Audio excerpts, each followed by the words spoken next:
Have you ever thought about writing a book? Or maybe you have an idea for a book, but you know that there is just no way you could ever sit down and write it. Have you ever heard of a ghostwriter? No, not like the show from the 90s. Well, today's episode is for you. I asked all the questions I know you want to know the answers to.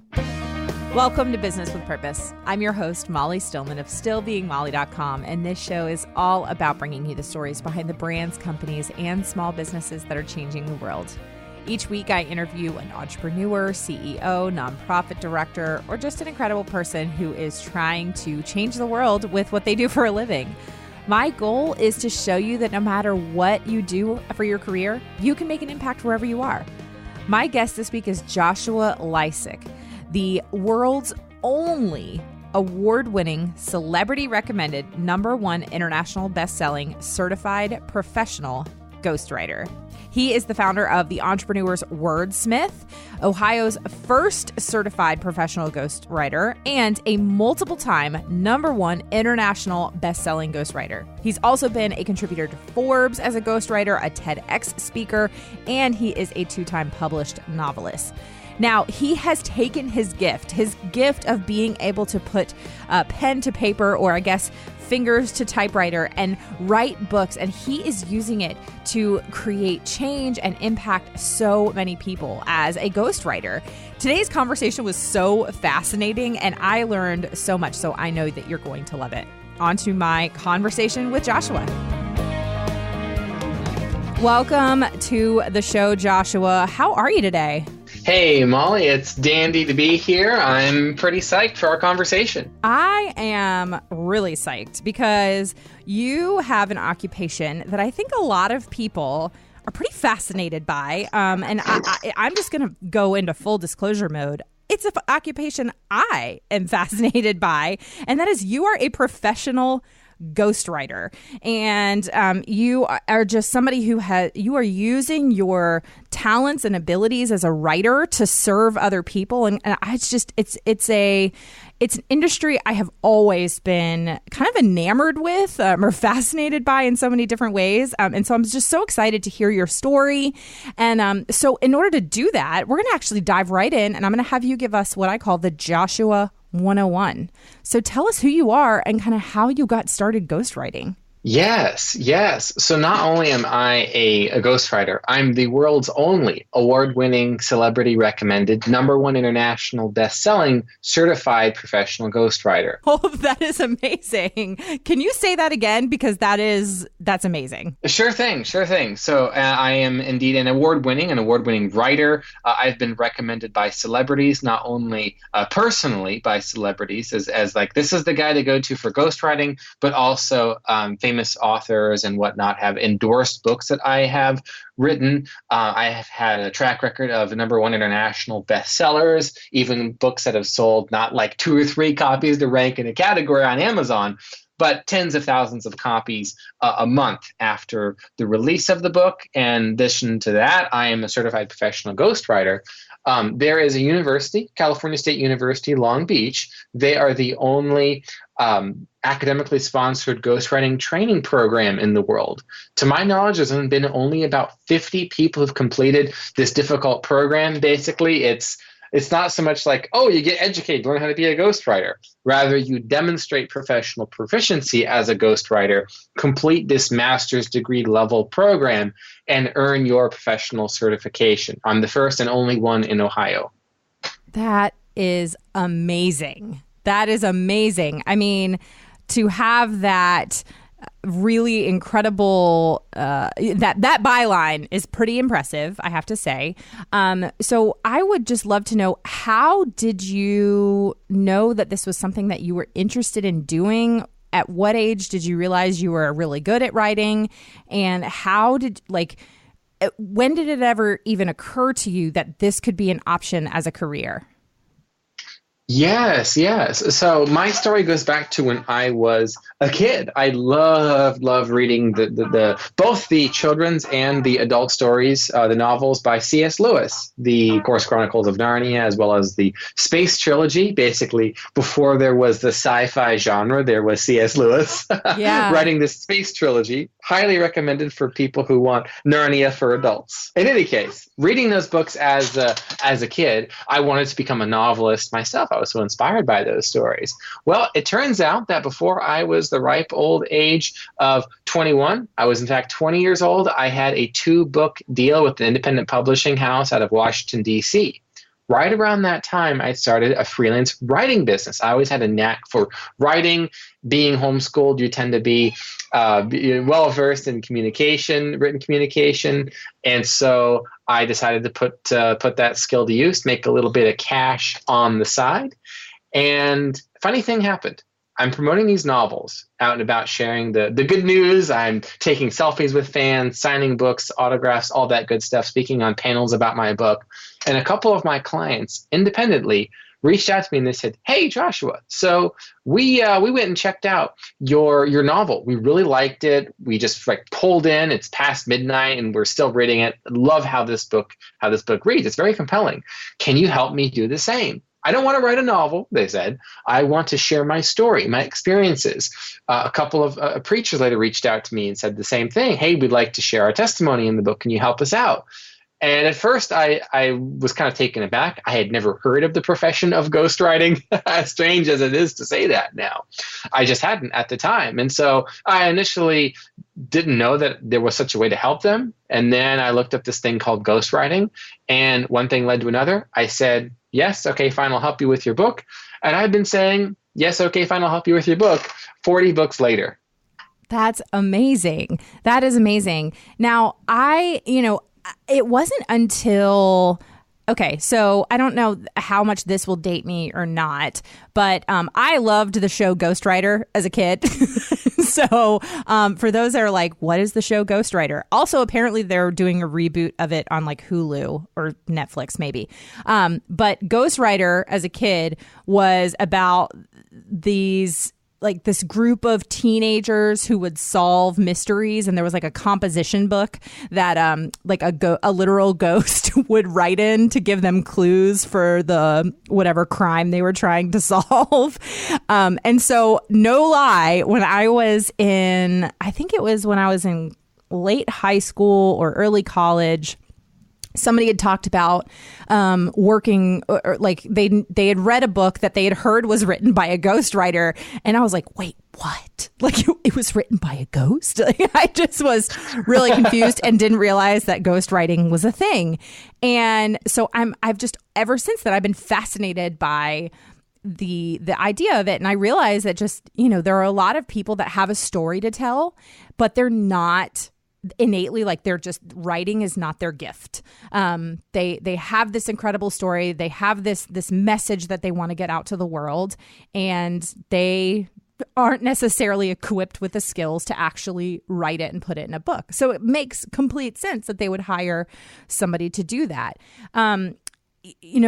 What does that process usually look like? Like, when, obviously I know that you can't name like, celebrities or famous people that you've written books for, but how does that process typically kind of play out from the time that somebody says, okay, I have this message I want to get out to the world, but I can't do the writing myself? How do they get connected with you? How does that like, how do you work with them to craft a book that sounds like them, and so on and so forth?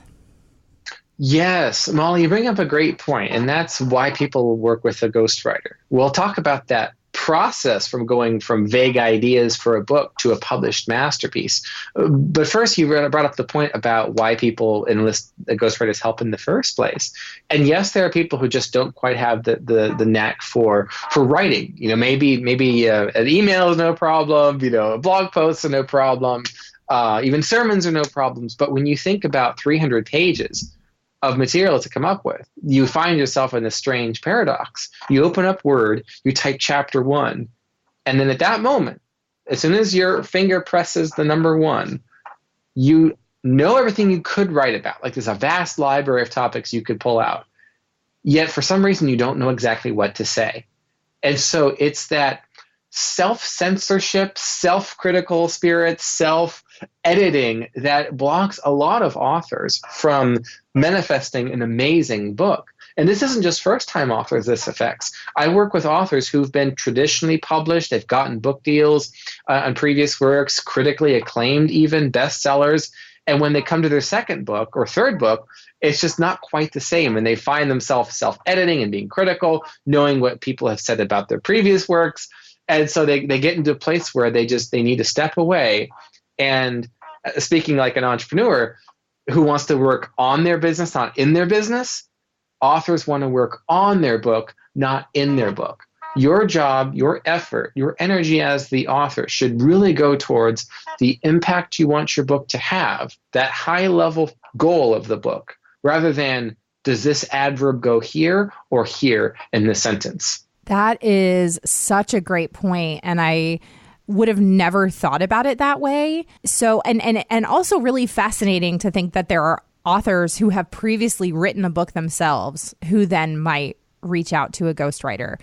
So once, let's say, celebrity X or well-known person X reaches out to you and connects with you, what does the process usually look like for kind of you? Essentially, in a lot of ways, you have to get inside of their head and really extract that message out of them to be able to write it. So what does that process usually look like?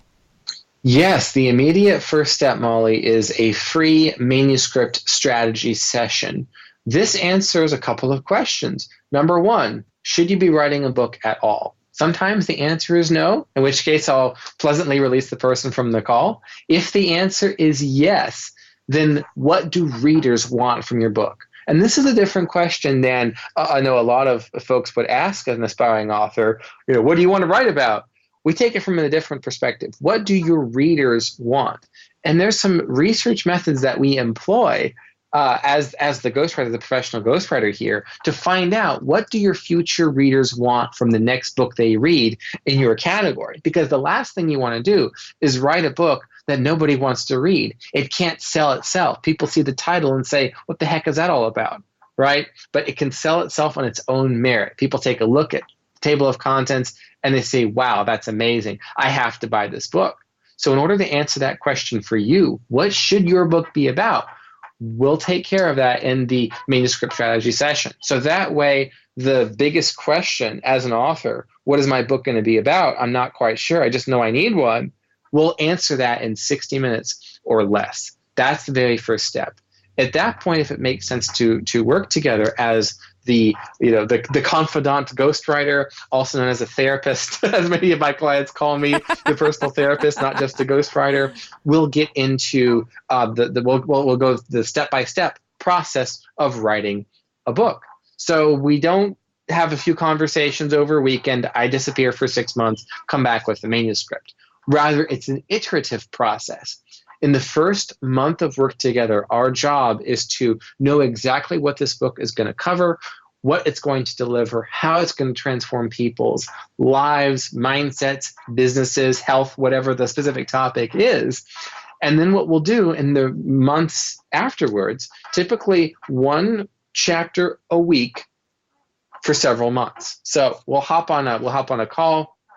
We'll review the chapter that's been produced. Everything that I write is in the voice of the author.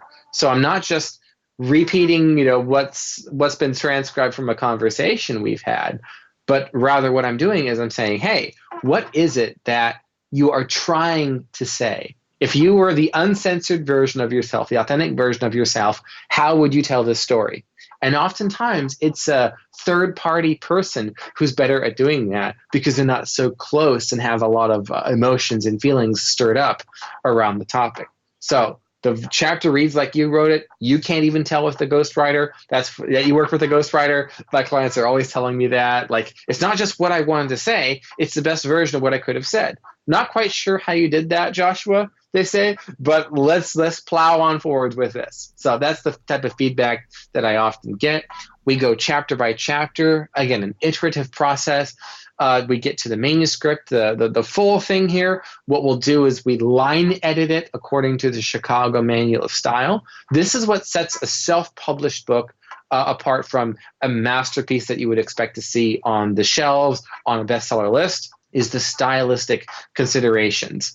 The Chicago Manual of Style is the standard of the traditional publishing industry. So the final line edit to go from a draft to the real deal manuscript is edited according to Chicago Manual of Style. All the ways that you can entertain a reader, pull them in, make sure they don't lose interest, that's all worked into the manuscript. So it's not just a book that someone writes for you, it's the best version of your book that someone could write for you. And of course, it's not just anything you could write about, it's only the topics your future readers want to hear from you. So it's the best version of yourself, and it's the most commercially viable version of what you could have written. Now, you brought up something that I actually think is a really interesting question that I don't think people necessarily who have wanted to write a book or have ever thought about writing a book have necessarily thought to ask themselves first. And that is, you said, does this need to be a book? And you said sometimes the answer is no. And so I'm kind of interested, what might be some of the factors that play into that and into, I don't think that this is meant to be a book, or this is maybe just a series of blog posts or whatever it is. What kind of leads you to telling someone, yes, this should be a book, or I don't think that this is actually an idea for a book? Yes. The answer to that is what I've called the J. Conrad Levinson rule. Anyone who's studied marketing or has gone to the marketing bookshelf on Amazon or at the library has heard of Guerrilla Marketing by J. Conrad Levinson, kind of the first book that was low or no cost advertising for small businesses. J. Conrad Levinson was asked how much that book made for him, which was an international bestseller. He said the book made him $10 million. Now, the royalties over like 30 years only paid about 30 grand. But the book opened the door for additional products, services, upsells, masterminds, consulting, coaching, speaking that accounted for that remaining $9.9 million. And so what we want to know is, are you able to follow the J. Conrad Levinson rule? That is, do you or could you have yourself as a keynote speaker that people can hire you now that you're an author? Are there programs or products that people can join or buy once they've read your book? Are there one-on-one services that you can offer? So it's not necessarily that you have to be an established expert entrepreneur, or maybe even, let's say, a minister who has this whole like online course or something.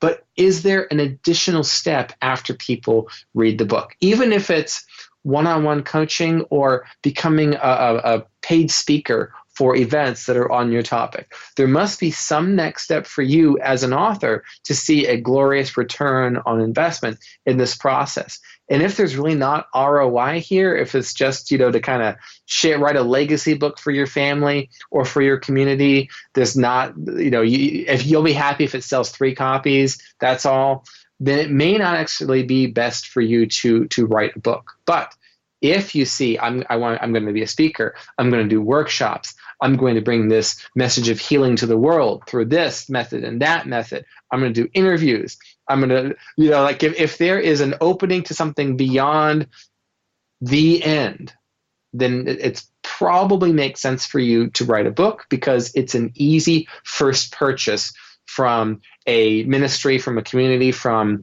a business, anywhere from a couple of bucks for the ebook to $20 for the hardcover paperback.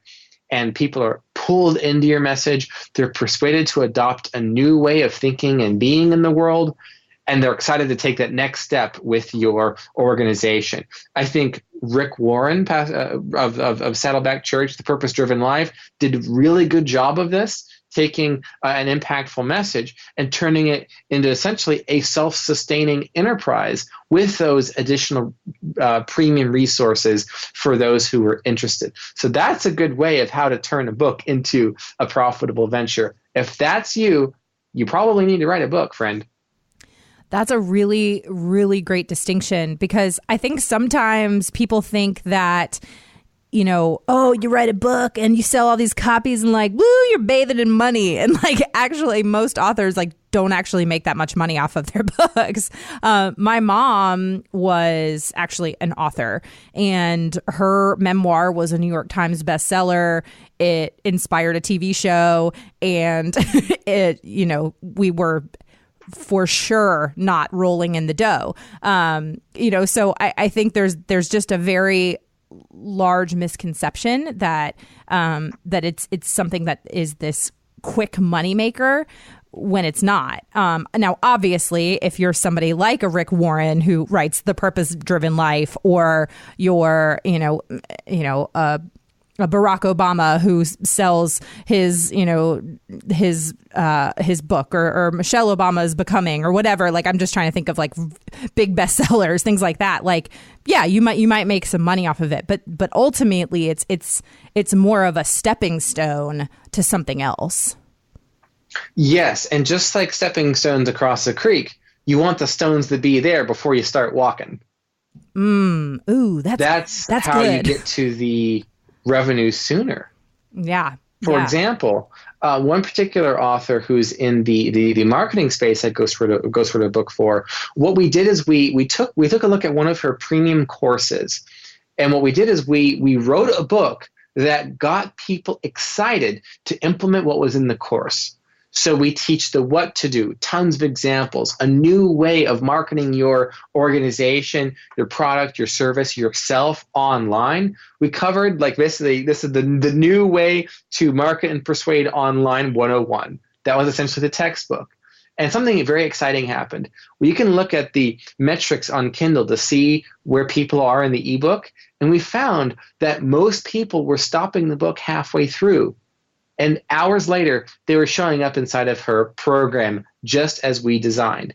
She did a testimonial video about the experience, actually, and she shared that over the 3 months of the book being out and available, she made over $300,000 from people reading the book and then joining one of her programs that the book was designed to do. And she doesn't have an audience that's in the millions. Another example of an author, even more exciting, I think he only had about 2,000 people on an email list.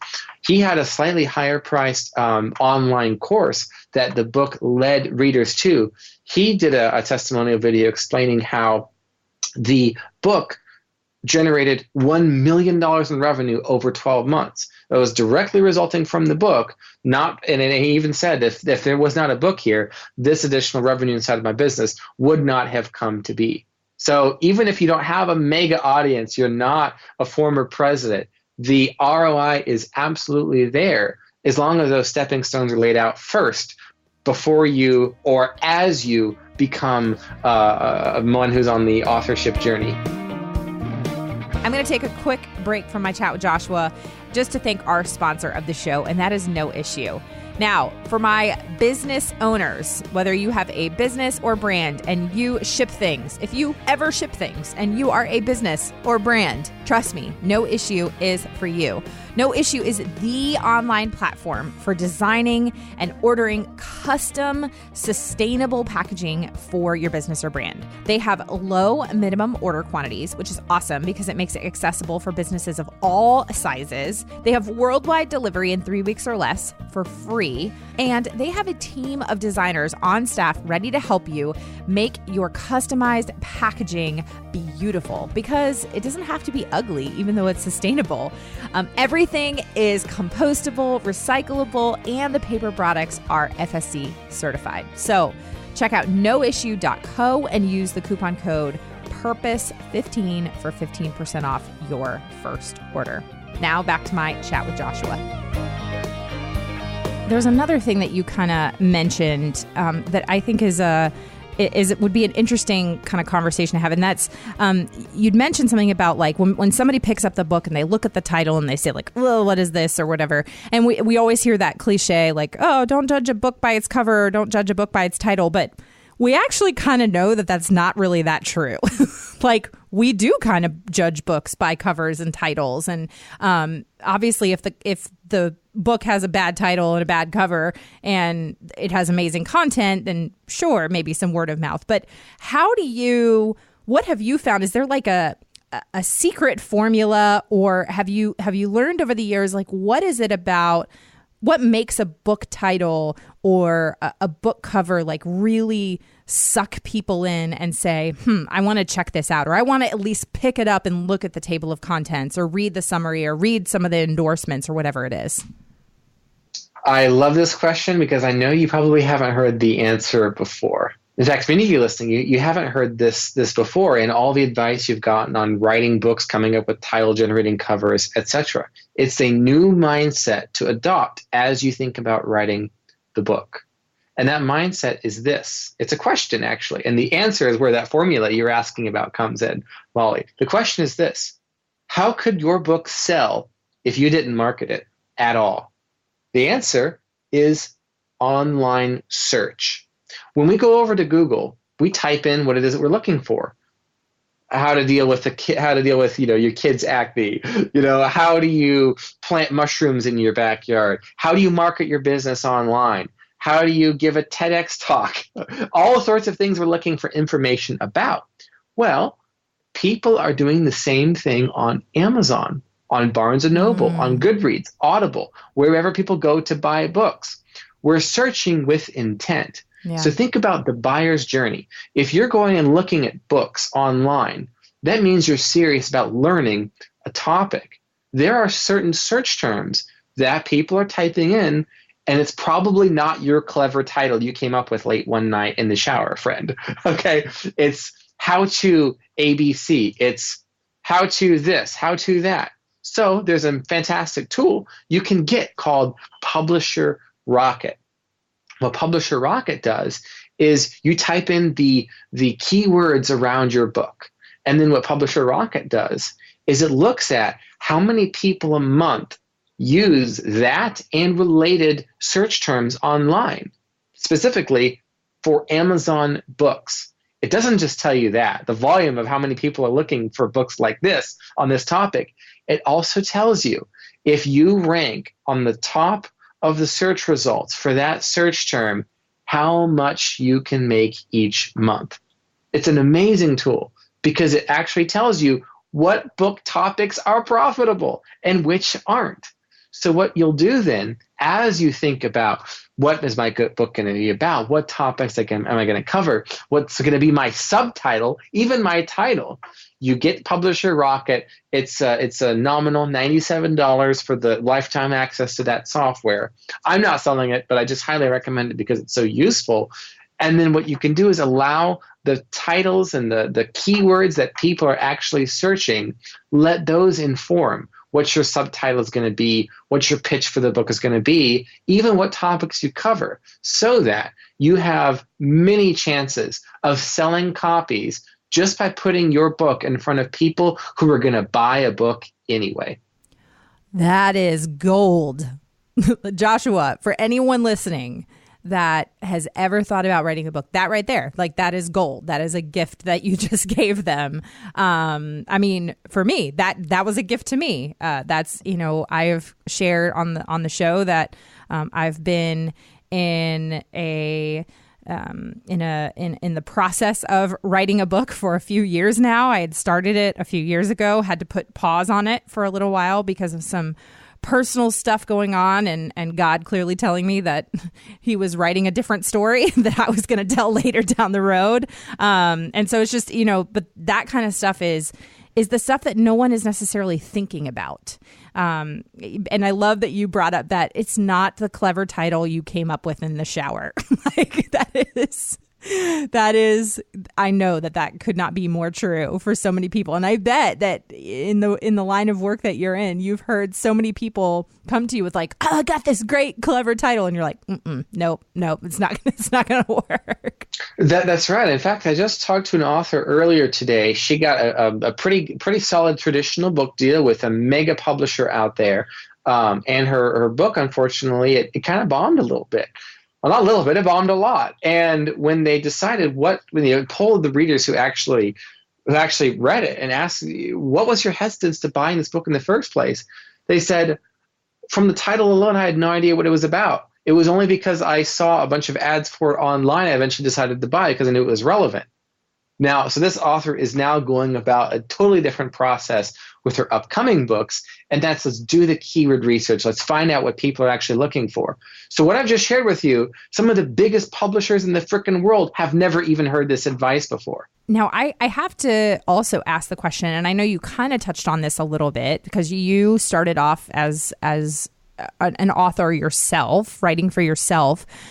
Have you published more books for yourself, or have you just kind of found that this is really what you love is helping other authors succeed in general? What has that journey been like for you? Yes. So as not just a novelist, but as a two-time published novelist, I've completed at 20 a lifelong ambition for a lot of people, kind of a bucket list. It's vacation in the Bahamas, see the pyramids, write a book. Right? That's those three are usually at the top somewhere: tropical beaches, the pyramids, and writing a book.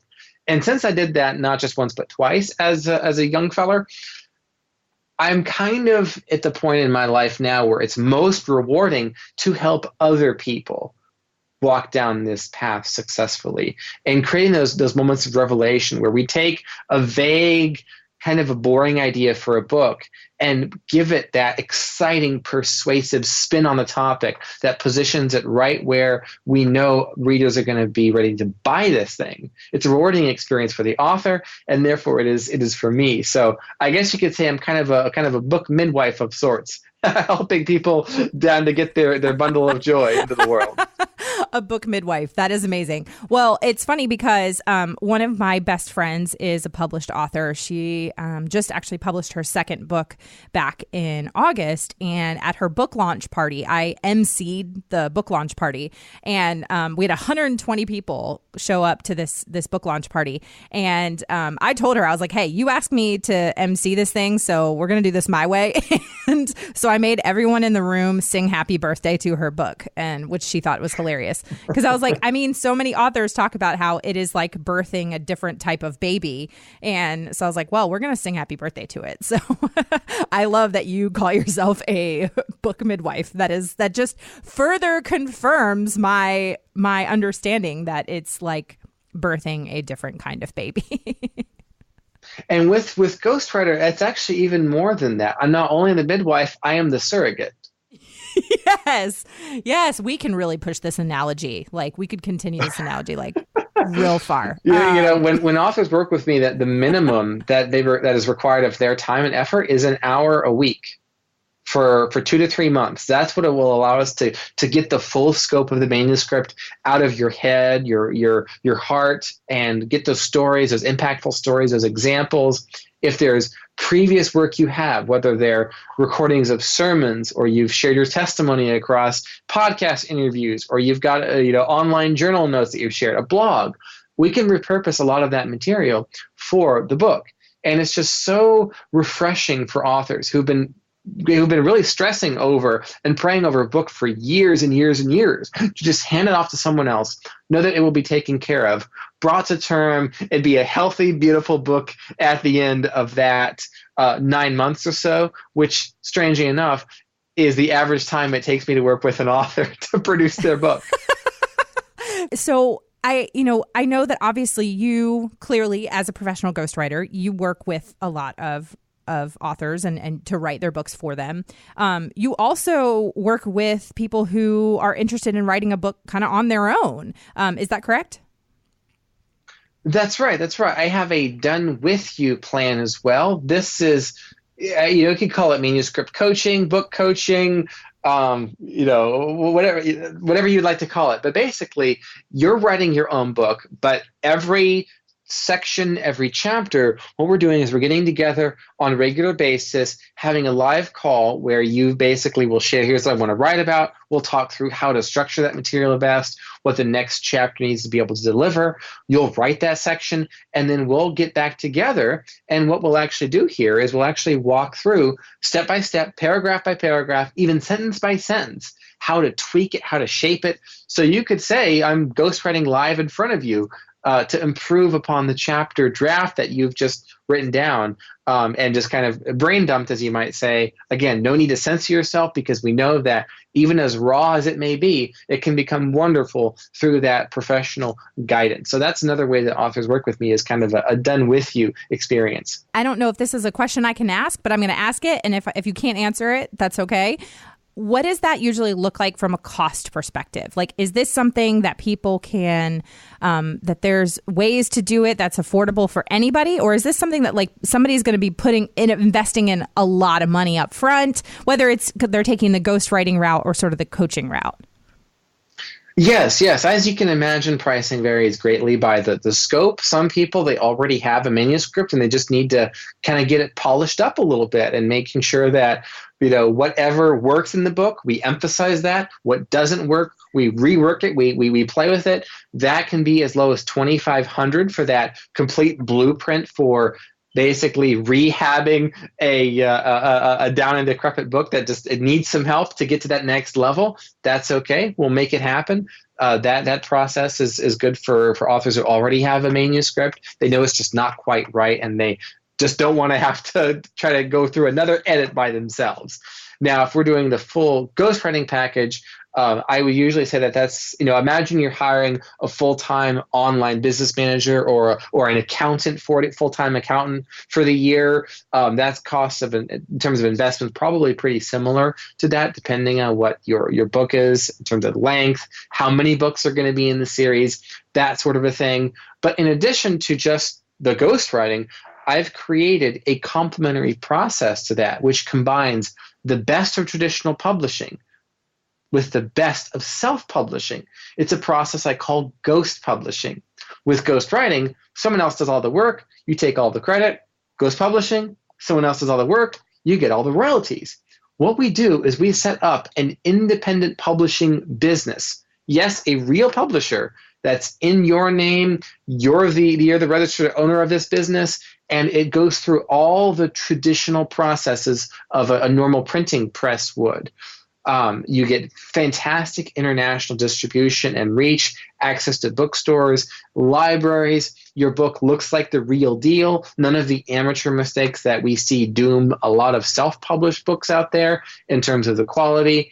And it's just awesome, because at the end, you don't have a Word document you have to figure out what to do with.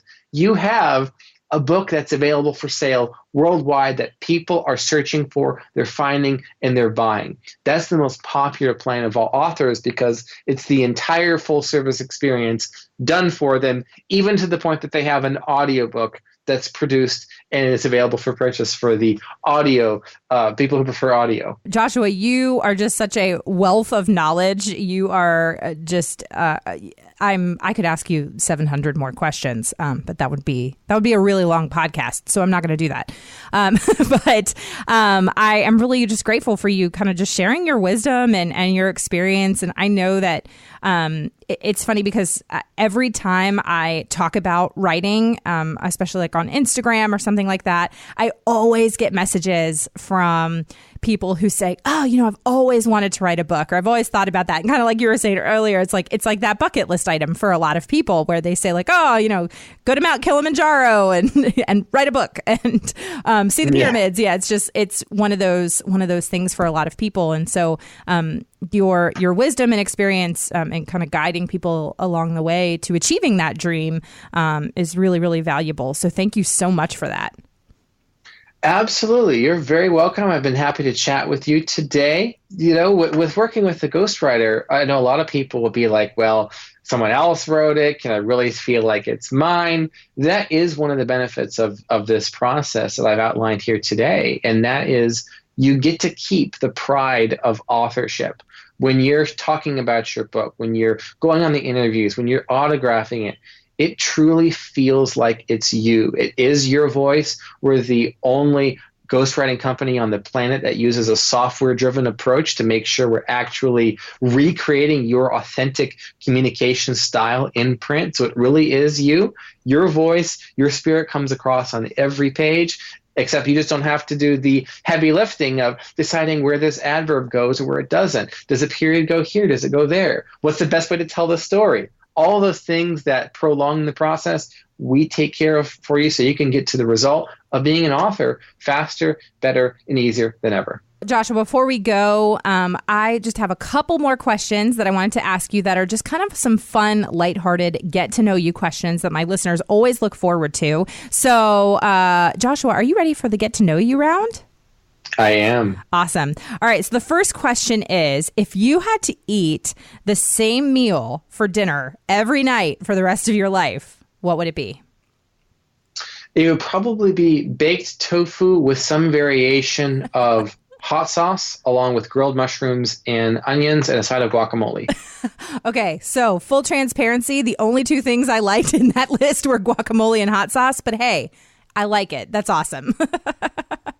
Yeah, think of it as kind of a Mexican Asian fusion where you've got the protein, you've got the carbs, you've got the healthy fats and oils all there. So it can sustain you, support your immune system, keep you healthy, totally plant-based experience. And it's got that zest in it so you'll never get bored. I like it. You're really being thoughtful about this. You're like, all right, if I'm eating the same thing every single day, it's got to check these boxes. I like it. I'm a fan. Okay. So, you have obviously checked off, like we had mentioned, a pretty big bucket list item and a dream. What is a dream that you have yet to achieve? Yes, I'm about 40% of the way there. So it's a dream in progress, a work in progress, dream in progress. So to me, one of the biblical stories that I find meaningful on a deeper level is the story of Noah's Ark. What? God kills everyone in the world is motivational? How is this possible? Well, for me, one of the great lessons that we can apply from that story is to prepare well in advance for the coming catastrophe. And that is applicable even in modern life. Financial catastrophes, just unfortunate things happen.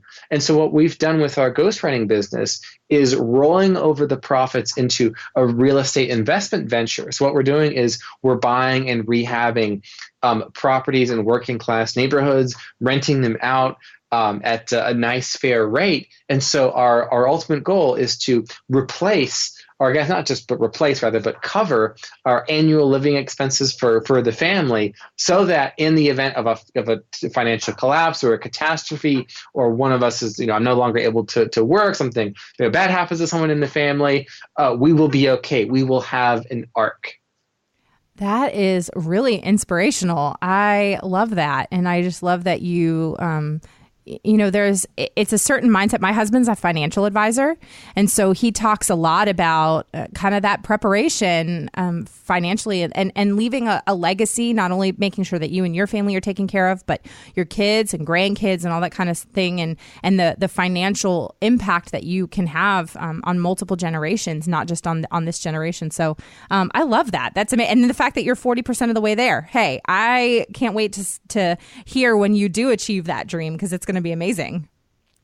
Yes, and let's hope sooner than later. That's why it's. I once saw a tweet that said the difference between a poverty mindset and a wealthy mindset is this: the poverty mindset, I'm planning for the weekend. A wealth mindset is I'm planning for my grandchildren. Yeah. Oh man, we could do a whole podcast on that. That is good. All right, Joshua, my last question. This is the question I ask all my guests, and that is, what does it mean to you in your life and in your vocation? What does it mean to you to run a business with purpose? A business with purpose is one in which you're not just having an impact on the people you're serving, your customers, your vendors, contractors, employees, but you're inspiring people directly with your impact to have an impact on the people that they're around. So imagine you're involved in your customers' daily lives. Does your interaction inspire them to be better spouses, or gentler, more peaceful with their children, to have an attitude of service, become helping hands in the community? So just in the same way as we don't want to think about how can we have a most fun, budget-blowing weekend, but rather how can we create a multi-generational wealth? We think, how can what we do in our business ultimately impact the lives of the people, 2 connections away? And I'm able to do that as a ghostwriter because not only am I helping my authors create books that last, but the books are going to transform the lives of my author's readers. And those readers are going to take those lessons and they're going to apply them in their churches, in their communities, in their families, and in their businesses. That is so good, Joshua. That's such amazing advice. Again, thank you so much for sharing your wealth of knowledge with us and for the work that you're doing and I love your perspective on really helping people to craft a message that leaves a positive impact and that changes lives. And I know, obviously I don't know the books you've written, but I can say pretty confidently from knowing a little bit about you and your story that the books you've written and helped other people write have impacted lives. And so you're leaving an incredible legacy. And I just thank you for the work that you're doing. They sure have. And thank you, Ma. I appreciate the conversation today. And it's been a blessing to share all of this with everyone who's listening today. I'd love to know what you loved about this episode or something that you learned. If you do, let me know on social media. You can find me at Still Being Molly or at Business with Purpose Podcast on Instagram or Facebook. And don't forget that hashtag Business with Purpose Podcast. Thanks again to our sponsor, No Issue. Check out noissue.co for all your sustainable customized packaging needs. And don't forget that coupon code PURPOSE15 for 15% off. Thanks so much for listening to this week's episode. For my regular listeners, thank you for your support week in and week out. For my new listeners, welcome to the show. Check out the archives for so many incredible interviews with people who are changing the world. Be sure to head on over to Apple Podcasts, Spotify, wherever you listen to podcasts, and click that subscribe, follow button, and leave a review. It really does help me to know how the show is personally impacting you and what you're liking. As always, this show is edited by my amazing husband and executive producer, John Stillman, with support from Kelly Dalton, and the music is by Mark Killian of Third Wheel Media. Thanks so much for listening, and go do something good with purpose on purpose.